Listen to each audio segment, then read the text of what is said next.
Irmãos, vamos abrir a palavra do nosso Deus mais uma vez, essa feita na carta aos Hebreus, capítulo 12.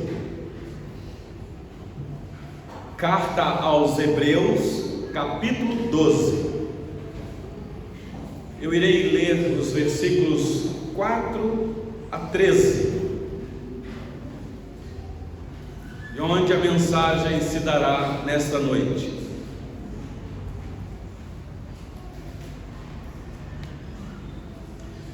Depois de exaltar o nosso Deus com os louvores, ter voz para cantar, meus irmãos, é uma bênção. Isso significa que você está bem, ainda que você cante um tom baixo ou alto, mas você está aqui louvando ao Senhor. Que bênção! Nós adoramos ao Senhor com os louvores, mas também nós adoramos ao nosso Deus com a pregação da palavra dele. Então, neste momento, também com o mesmo espírito de adoração, eu os convido a acompanhar a leitura que eu irei fazer e atentamente a exposição do texto.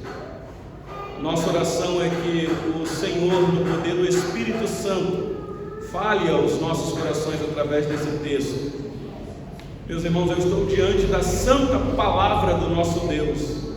Nós tomamos como tal, inerrante, suficiente, autoritativa, tem o poder de fazer aquilo que nem imaginamos. Ela é apta para realizar o impossível, porque ela pode dividir aquilo que é indivisível.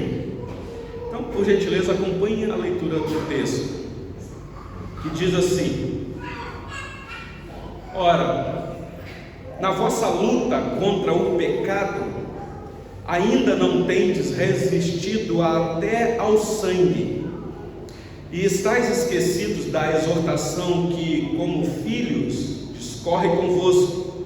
Filho meu, não menosprezes a correção que vem do Senhor, nem desmaieis quando por ele és reprovado, porque o Senhor corrige a quem ama e açoita a todo filho a quem recebe.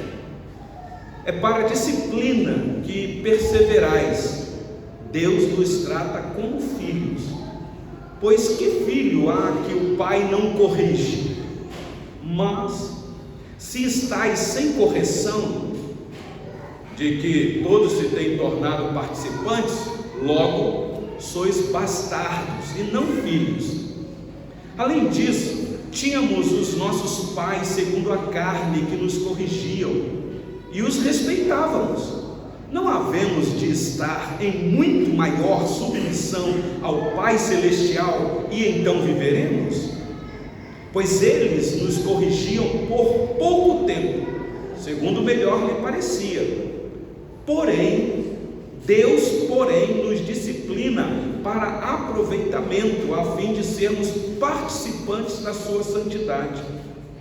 Toda disciplina, com efeito, no momento não parece ser motivo de alegria, mas de tristeza.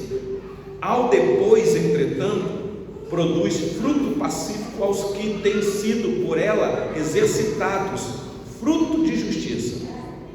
Por isso, restabelecei as mãos descaídas e os joelhos trôpegos, e fazei caminhos retos para os pés, para que não se extravie o que é manco, antes seja curado. Até aqui, meus irmãos, a leitura da palavra do nosso Deus. Mantenha a sua Bíblia aberta, por gentileza, neste texto que nós iremos expor neste momento. Muito obrigado. Carta aos Hebreus, meus irmãos, uma carta extraordinária para as nossas épocas.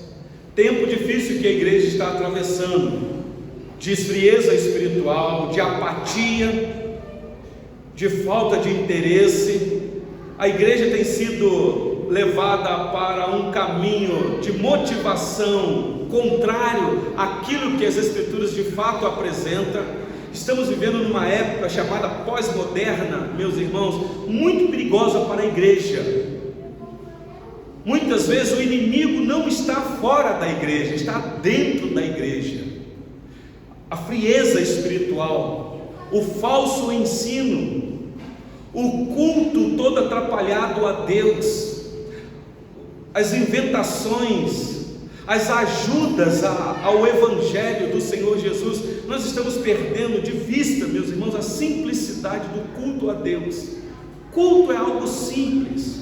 Não são poucos irmãos que desanimam com cultos que intitulam cultos frios, gelados, porque não vê muito movimento no culto.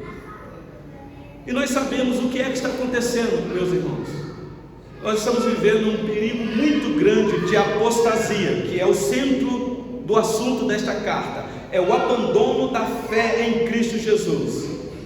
Mas a nossa geração já está chegando a um ponto de uma apostasia inversa, uma apostasia da fé verdadeira, mas ainda congregando, ainda junto. Gente que diz crer em Deus, que abraçou essa fé, mas que não vive desta maneira, e até cultua, até louva o Senhor e até prega a palavra de Deus, mas não vive como tal. A carta que o autor escreve a esses irmãos, que eram todos hebreus, judeus, é um alerta para o perigo do abandono da fé verdadeira em Cristo Jesus. Havia um perigo aqui, meus irmãos, de uma introdução dentro da simples fé evangélica, uma tradição perigosa, que faria com que os irmãos, ainda aceitando a Cristo e servindo a Cristo, mas não tendo-o como suficiente. Jesus é o Salvador, mas Ele não é suficiente. Nós precisamos de outras coisas. E aqui era o perigo da tradição judaica entrar dentro da fé cristã dos judeus. Não que a tradição judaica seria ruim para esses irmãos, muito pelo contrário. Mas é que tudo que o Antigo Testamento, na tradição judaica, dizia, se cumpriu em Cristo. Então todos aqueles rituais de animais, derramamento de sangue, guardas de datas comemorativas, não pode comer isso, não pode comer aquilo, tudo isso teve um cumprimento muito cabal na pessoa do Senhor Jesus, a quem esses irmãos haviam abraçado a fé. Só que agora estão sendo tentados a abandonar até mesmo o Senhor Jesus. E o autor, vez ou outra, está se esforçando para mostrar quem é o Senhor Jesus para aqueles irmãos. Ele é maior do que tudo que havia no Antigo Testamento. Ele é maior do que Abraão, Ele é maior do que Moisés, Ele é maior do que a legislação, Ele é maior do que todos aqueles sistemas rituais do Antigo Testamento, a lei cerimonial. Ele é maior do que os próprios anjos, porque os anjos o adoram. Ele é maior do que os sacerdotes. Aliás, Ele é o sumo sacerdote último de Deus, de uma ordem totalmente diferente da ordem dos sacerdotes da nação de Israel. Então o autor já chocou muito aqui com esta escrita, e ele sabe que está havendo um esfriamento no meio do povo de Deus, e ele então solicita: olha, não deixe de congregar, como já é costume de muitos. Cuidado com o entendimento sobre a sua existência nesse mundo, porque depois que você morrer, logo em seguida vai vir um juízo, porque ao homem está ordenado morrer uma vez só. Então não desanime. O capítulo 11, meus irmãos, é o capítulo conhecido como a Galeria dos Heróis da Fé. O autor então vai trazer à luz à mente desses leitores pessoas que viveram pela mesma fé, ora foram vitoriosos e ora perderam, morreram, pagaram com a própria vida por causa da sua fé. E nós começamos o capítulo 12 semana passada, quando o autor apresenta para esses irmãos qual é a nossa vida neste mundo. A nossa vida aqui não é um parque de diversão, a nossa vida aqui é quase que uma competição. Ele usa a figura aqui do atletismo. Nós estamos numa carreira proposta por Deus e temos uma meta final, e devemos focar nele, que é o Senhor Jesus, o autor e consumador da nossa fé. Capítulo 12, o início, versículos de 1 a 3, deixa isso bem claro. Só que agora, meus irmãos, o autor, depois que apresenta essa figura extraordinária de um esportista, da época, ele pega a figura da época, que era o atletismo. Agora a figura muda um pouquinho, e não se assuste, você que está aqui nos visitando nesta noite, porque é palavra do Senhor para os nossos corações. Ele agora vai usar a figura de uma competição de gladiadores. Você deu uma olhadinha aí. Ele vai argumentar mais ou menos assim com esses irmãos aqui. Olha, vocês estão olhando a situação de vocês e acham que vocês estão sofrendo? Que há perseguição severa sobre vocês? Quem entende o contexto dessa carta deve lembrar que o autor escreve no primeiro século. E havia muita perseguição. Nero estava no trono, meus irmãos. Não era uma liberdade total os crentes se reunirem. Com toda dificuldade, eles podiam congregar, mas não com tanta liberdade como nós. E muitos aqui estavam desanimados, porque como é que pode? Nós servimos um Deus que é todo poderoso e não temos nem liberdade para cultuá-lo. Então muitos começaram a questionar. Mas o autor vai dizer: contudo, eu quero mostrar para vocês heróis da fé que viveram numa época muito mais difícil do que vocês. E eu estou escrevendo para gente que ainda estão vivas. Ele escreve, óbvio, para gente que pegou essa carta e leu. Gente que estava sofrendo demais, muito mais do que nós aqui na noite desse dia.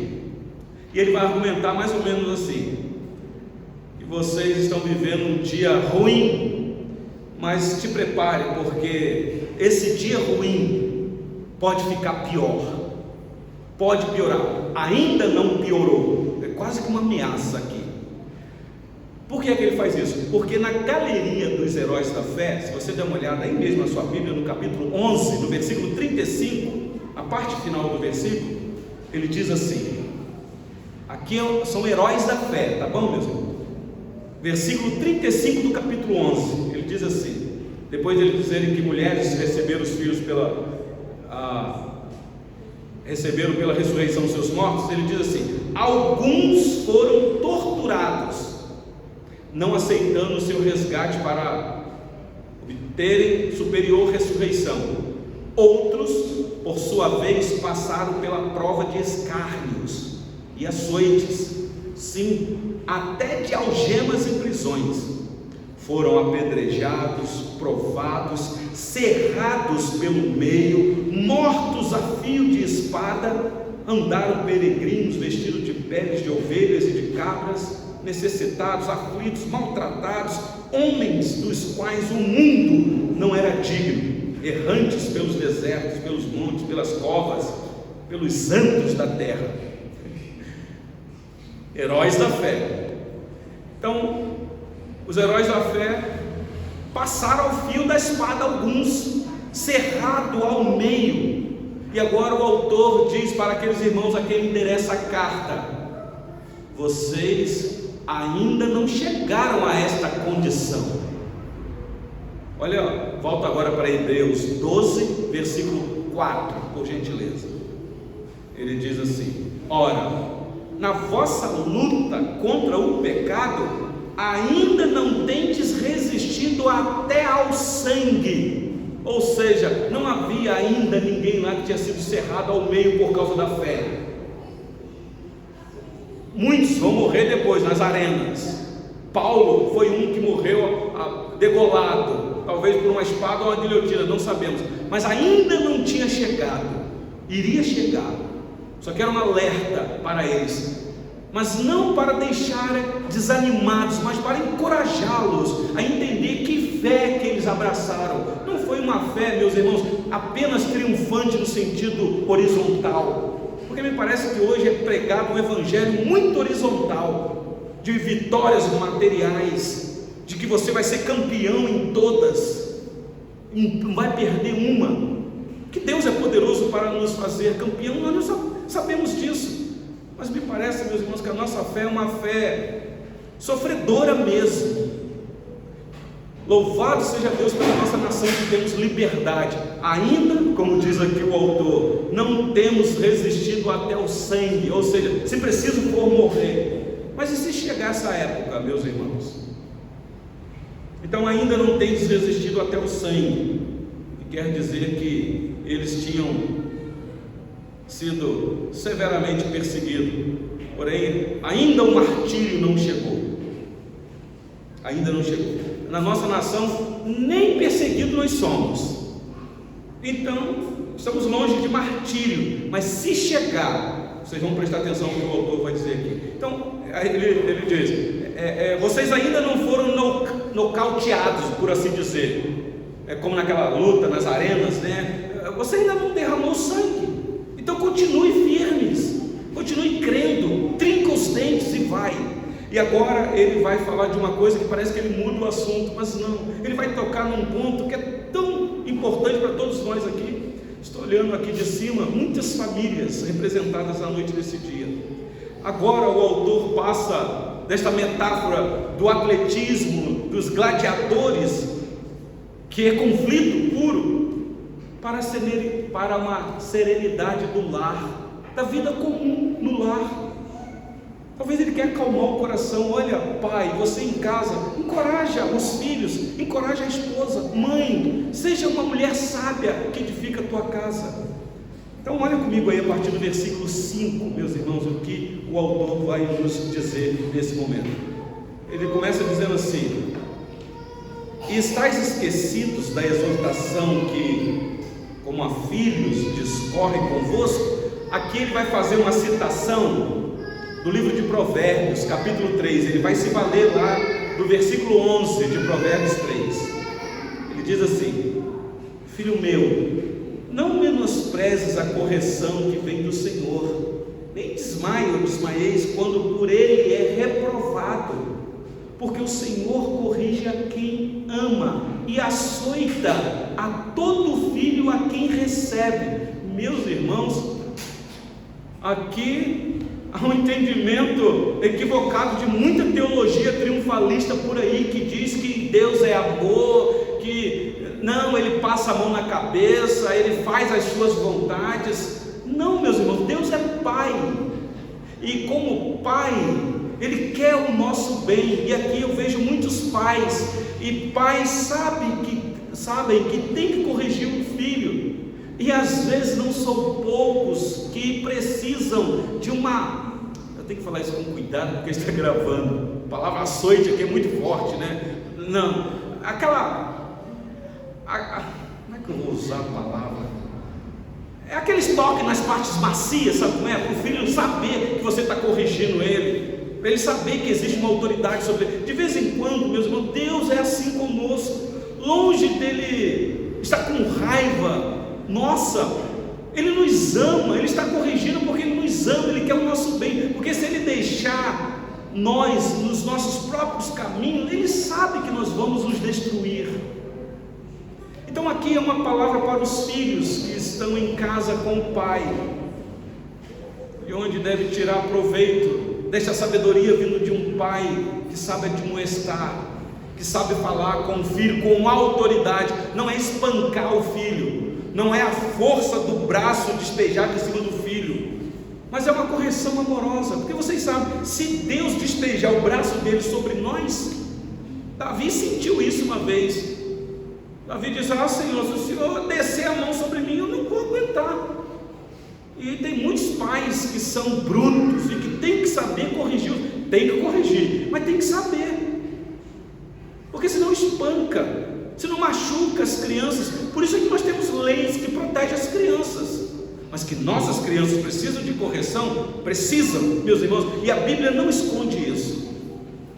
Então aqui é o pai admoestando com sabedoria, de forma benigna, porque ele ama.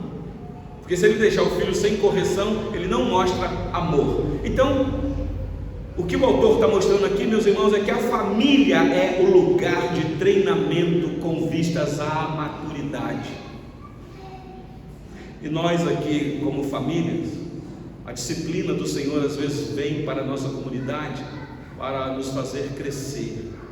As dificuldades, os contratempos, as privações, a falta de liberdade, isso tudo é para amadurecimento da nossa fé, meus irmãos. A disciplina é uma necessidade vital para aqueles que precisam se fortalecer nesta caminhada espiritual, rumo à Nova Jerusalém, fortalecimento da alma. Meus irmãos, como precisamos de disciplina da parte do Senhor Deus. Vocês viram que eu li aqui, que o autor está dizendo, relembra a palavra de Deus. Ele diz assim, voltando aí no versículo 5: filho meu, não menosprezes a correção que vem do Senhor. Ele está lembrando o judeu de provérbios, porque o judeu conhecia os provérbios de Salomão, e Salomão não aliviou não, meus irmãos. Ele, inspirado por Deus, ele deixou bem claro. Deixa eu mostrar um texto para vocês de Jó. Deixa Hebreus 12 marcado aí. Abra sua Bíblia, por gentileza, no livro de Jó, capítulo 5. Jó. Jó também é um livro de sabedoria, tá bom, meus irmãos? É um livro poético. Dificilmente alguém irá ler Provérbios sem ler o livro de Jó. Muitas coisas de Provérbios eu entendo à luz do livro de Jó, e muitas coisas do livro de Jó eu entendo à luz do livro de Provérbios. Então olha Jó, capítulo 5, versículos 17 e 18, diz assim. O livro de Jó está antes do livro dos Salmos. Todos acharam aí? Deixa eu ler esse texto para vocês. Jó 5, 17 e 18. Bem-aventurado é o homem a quem Deus disciplina. Não desprezes, pois, a disciplina do Todo-Poderoso, porque Ele faz a ferida e Ele mesmo a ata. Ele fere e as suas mãos curam. Prestaram atenção, meus irmãos? A disciplina é necessária, mas é uma linguagem bem popular. É o pai que bate e depois assopra, depois cuida, depois afaga, depois te pega no colo e diz: papai teve que ser duro com você porque é necessário, você está num processo de crescimento, de maturidade. Não é assim, pai, não é assim, mãe, que você faz com o seu filho. A gente até corrige, dá uma palavra dura, aquilo dói mais em nós do que nos filhos, mas é necessário, meus irmãos. Então a disciplina é um privilégio que Deus estende àqueles a quem ama. A disciplina não é estendida aos que não pertencem a Deus. Os que não pertencem a Deus não recebem esta disciplina, eles recebem juízo, serão julgados e não disciplinados. Então volta os seus olhos para Hebreus 12, por gentileza, agora os versículos 7 a 9. O autor continua. Ele diz assim, Hebreus 12, a partir do versículo 7: é para a disciplina que perseverais. Deus vos trata como filhos. Pois que filho há que o pai não o corrige? Mas se estáis sem correção, de que todos se têm tornado participantes, logo sois bastardos e não filhos.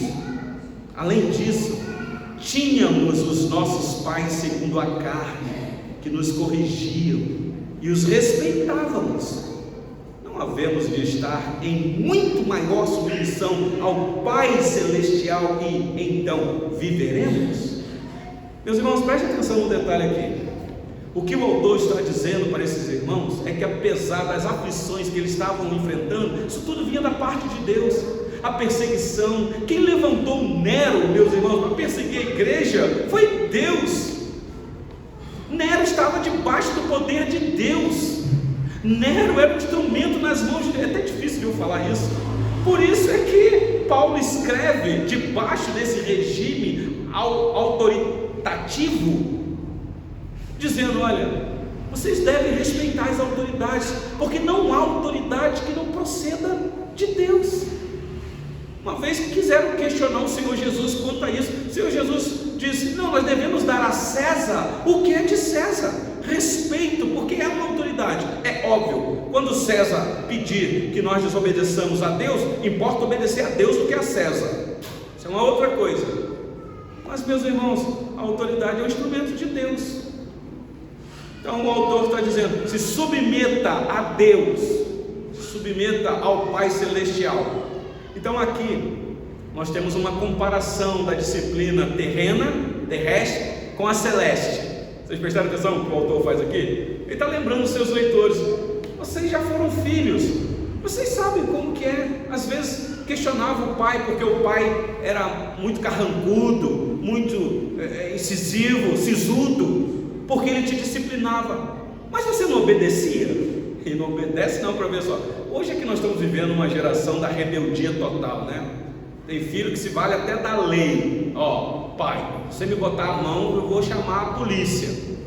Eu conheço relatos de pais que dizem: então você chama a polícia agora, porque eu vou te encostar a mão. E aí nem chamou a polícia coisa nenhuma.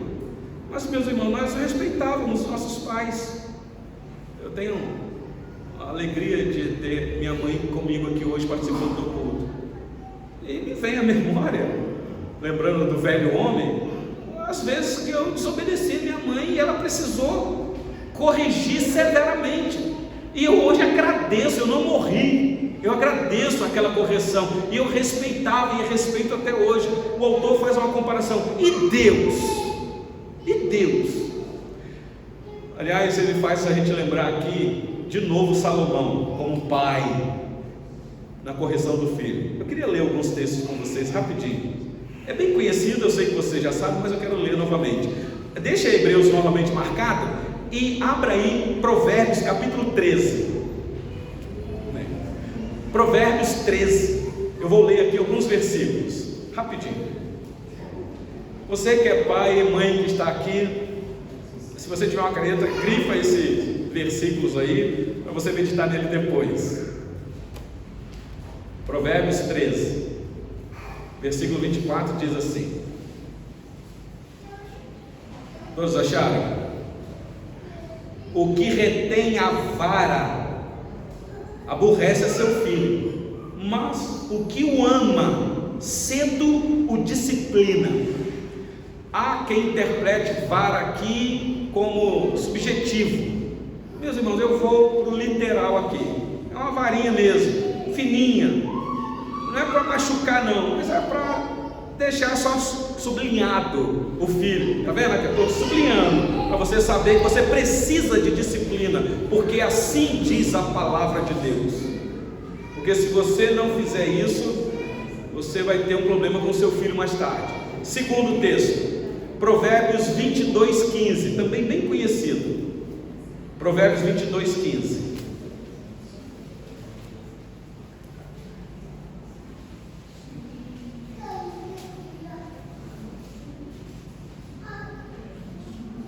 Diz assim a palavra do Senhor, Provérbios 22:15: a estultícia está ligada ao coração da criança.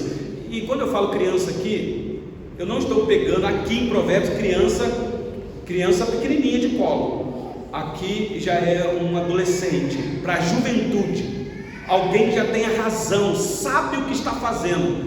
Isso aqui não é criança pequenininha não, eu sei, a criança pequenininha também precisa de disciplina, mas o que eu estou dizendo é que aqui é um adolescente para a juventude, alguém que já está assumindo responsabilidade. Depois vocês pesquisam isso direitinho aí. Mas ele diz que a estultícia está ligada ao coração da criança, mas a vara da disciplina a afastará dela. Você deve estar perguntando: pastor, o que é estultícia? Estultícia, meus irmãos, é coração ruim mesmo, é maldade no coração, é gente que fica maquinando mal, o olho regalado, gente que gosta da maldade. Aqui para criança você pode pegar a pirraça, a mania, birra, está tudo ligado ao coração da criança, está lá impregnado. E como que isso vai largando do coração da criança, meus irmãos? Segundo Salomão ou os Provérbios, a vara da disciplina vai desligar dela. Mas tem um outro texto, aí ainda em Provérbios 23, capítulo aí para frente, Provérbios 23:13. Não retires da criança a disciplina, pois se a fustigares com a vara, não morrerá.